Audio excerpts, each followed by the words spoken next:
கழகத்தின் சார்பில் சென்னை, சேலம், விழுப்புரம், ஈரோடு, திண்டுக்கல் ஆகிய 5 முனைகளிலிருந்து புறப்பட்டு தமிழ்நாடு முழுவதும் மார்ச் 15 முதல் மார்ச் 22 வரை 500 கூட்டங்கள் நடத்தப்பட்டு அந்த பரப்புரை பயணத்தின் நிறைவு மாநாடு பெரியார் ஏன் எதிரிகளை பதற வைக்கிறார் என்ற தலைப்பில் மயிலாடுதுறையில் நடைபெற்றது.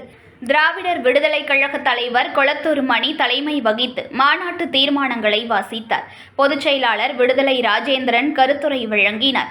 இதில் தமிழ்மண் தன்னுரிமை இயக்க ஒருங்கிணைப்பாளர் பேராசிரியர் தா. ஜெயராமன் உள்ளிட்ட பலர் பெரியாரின் கொள்கைகளை ஆதரித்து பேசினர்.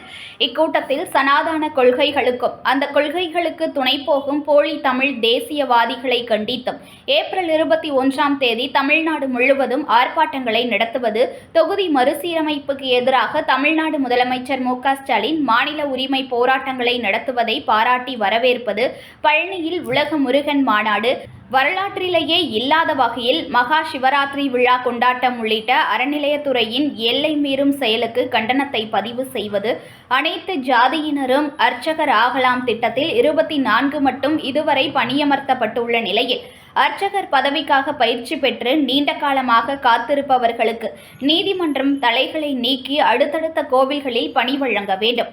தொலைக்காட்சிகளில் வரம் தேடும் விளம்பரங்களில் வெளிப்படையாகவே ஜாதி அடையாளம் பேசப்படுவதை தடை செய்ய வேண்டும்.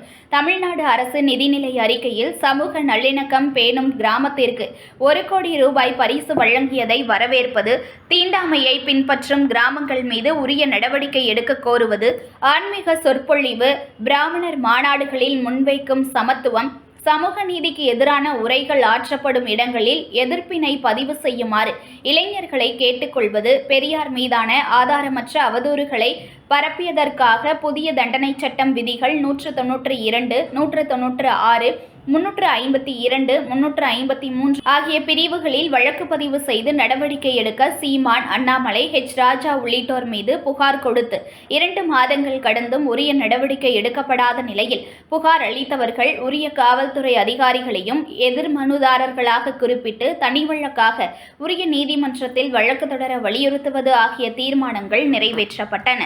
செய்திகளை உடனுக்குடன் தெரிந்து கொள்ள லைக் பண்ணுங்க, ஷேர் பண்ணுங்க, சப்ஸ்கிரைப் பண்ணுங்க, மறக்காம கமெண்ட் பண்ணுங்க.